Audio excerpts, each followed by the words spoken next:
존경하는 국민 여러분, 사랑하는 당원 동지 여러분, 어제 12.3 계엄에 대한 1심 판결이 있었습니다. 윤석열 전 대통령에게 무기징역이 선고되었습니다. 안타깝고 참담합니다. 국민의힘은 줄곧 계엄이 곧 내란은 아니라는 입장을 분명히 해왔습니다. 내란죄에 대한 공수처의 수사가 위법하다는 점도 일관되게 지적해왔습니다. 이는 우리 당만의 입장도 아니고 다수 헌법학자들과 법률 전문가들의 주장이기도 합니다. 그러나 1심 판결은 이러한 주장을 뒤집을 충분한 근거와 설명을 내놓지 못했습니다. 확신이 없는 판결은 양심의 떨림이 느껴지기 마련입니다. 저는 판결문 곳곳에서 발견되는 논리적 허점들이 쥐기현 판사가 남겨놓은 마지막 양심의 흔적들이라고 믿습니다. 아직 1심 판결입니다. 무죄 추정의 원칙은 누구에게나 예외 없이 적용되어야 합니다. 이미 윤석열 전 대통령은 탄핵을 통해 계엄에 대한 헌법적 정치적 심판을 받았습니다. 지금 사법적 심판도 받고 있습니다. 그리고 국민의힘은 지난 대선에서 국민으로부터 정치적 심판을 받았습니다. 윤석열 전 대통령은 헌법재판소의 심판이든 법원의 재판이든 그 어떤 것도 받아들이고 있습니다. 이에 반해 이재명 대통령은 권력의 힘으로 국민 다수의 뜻을 무시하고 헌법 제84조의 불소추 특권을 근거로 내세워 12개 혐의의 5개 재판을 모두 멈춰 세워놓았습니다. 극명하게 대비되는 모습입니다. 이번 판결에서 재판부는 헌법 제84조의 소추가 공소제기라고 분명하게 밝혔습니다. 이재명 대통령 재판을 중지할 법적 근거가 사라진 것입니다. 법원은 이재명 대통령에 대한 재판을 즉시 재개해야 할 것입니다. 더불어민주당은 이재명 대통령을 지키겠다며 각종 방탄 악법들을 밀어붙이는 것도 모자라 현역 의원 86명이 대통령의 공소 취소를 위한 모임까지 만들었습니다. 법적 심판을 회피하는 이재명과 민주당의 행동이 진정 부끄러운 것입니다. 이야말로 국민께 사죄해야 할 일입니다. 2심까지 유죄 판결을 받은 김용의 출판 기념회에 전현직 민주당 의원들과 권력자들이 우르르 몰려가는 것 역시 정말로 부끄럽고 마땅히 사죄할 일입니다. 재판부는 내란죄 유죄를 선고하면서도 대통령에게 국회의 주요 관료 탄핵, 예산 삭감 등에 대항할 수 있는 마땅한 조치가 없다고 인정했습니다. 헌법에 외피를 쓰고 행정부를 마비시킨 민주당의 행위는 위력으로 국가기관의 활동을 무력화한다는 점에서 내란과 크게 다르지 않습니다. 헌법이 설계한 권력의 균형을 무너뜨리고 입법 독재로 대체하려 한 것입니다. 이제 민주당은 행정부와 입법부를 못 장악하고 사법부까지 지배하려 하고 있습니다. 입법 독재로 소리 없는 내란을 계속했던 민주당의 책임을 국민들께서 엄중히 심판해 주셔야 합니다.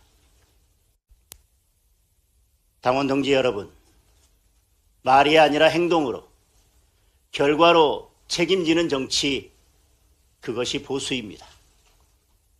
위기 때 책임을 나누어 지는 것이 보수의 품격입니다.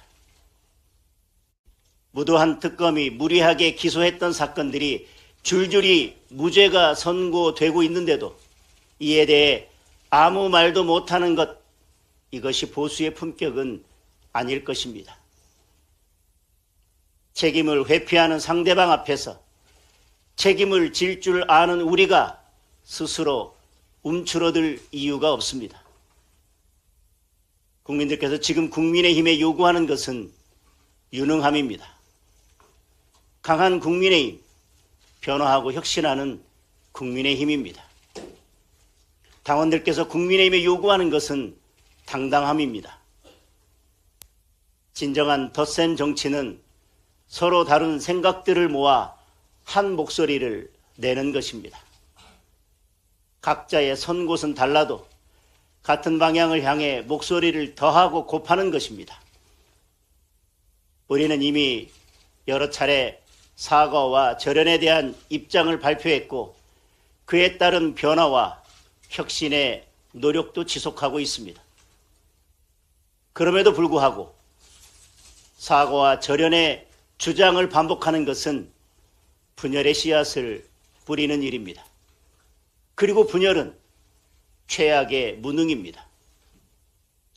자신들의 이익을 위해 대통령의 이름을 이용하는 세력, 대통령과의 절연을 앞세워 당을 갈라치게 하는 세력, 단호하게 절연해야 할 대상은 오히려 이들입니다.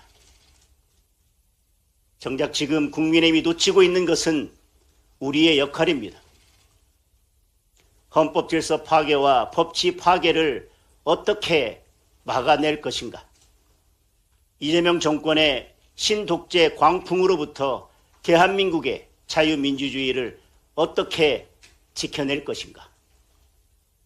국민의 소중한 한 표 한 표를 지키기 위해 선거 시스템을 어떻게 바꿀 것인가?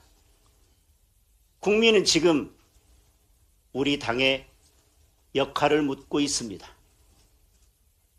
비록 목소리가 조금 거칠고 하나로 모아져 있지 않다 해도 우리와 다른 주장을 하는 분들의 목소리 역시 무조건 무시해서는 안 될 것입니다. 자세히 들여다보면 우리가 놓치고 있는 부분을 찾을 수도 있습니다. 저들은 반미 친중 세력과 손을 잡고 김어준의 가짜뉴스도 자기 편으로 삼고 심지어 극렬 주사파까지 끌어들여 힘을 키워왔습니다. 설령 우리와 조금 다르다 해도 다양한 목소리와 에너지를 좋은 그릇에 담아내는 것이 국민의 힘이 해야 할 역할일 것입니다. 그것이 진정한 덧셈 정치 외연 확장입니다. 자유와 법치, 책임과 균형이라는 가치를 지키기 위해 당당함과 유능함을 회복합시다. 자유 대한민국을 지키기 위해 제도권 밖에서 싸우고 있는 많은 분들이 있습니다. 함께 싸우고 계신 애국 시민 여러분께 간곡히 부탁드립니다. 진정으로 대한민국을 지키려 한다면 국민의힘의 팔다리를 잡고 서로 끌어당기려고 하지 말고 국민의힘 깃발 아래 모여 힘을 합쳐주십시오. 하나로 모여야 힘껏 제대로 싸울 수 있습니다. 이제 우리는 보다 전략적으로 싸워야 합니다. 각자의 언어와 각자의 구호가 아니라 승리의 언어와 승리의 구호로 바꿔야 합니다. 모든 답은 선거 승리에 있습니다. 선거에서 이겨야 우리가 지키고자 하는 것을 지킬 수 있습니다. 선거에서 지면 우리가 할 수 있는 일은 아무것도 없습니다. 최악의 상황이지만 최선을 다하겠습니다. 함께 싸웁시다. 당당하게 싸웁시다. 그리고 지혜롭게 싸웁시다. 감사합니다.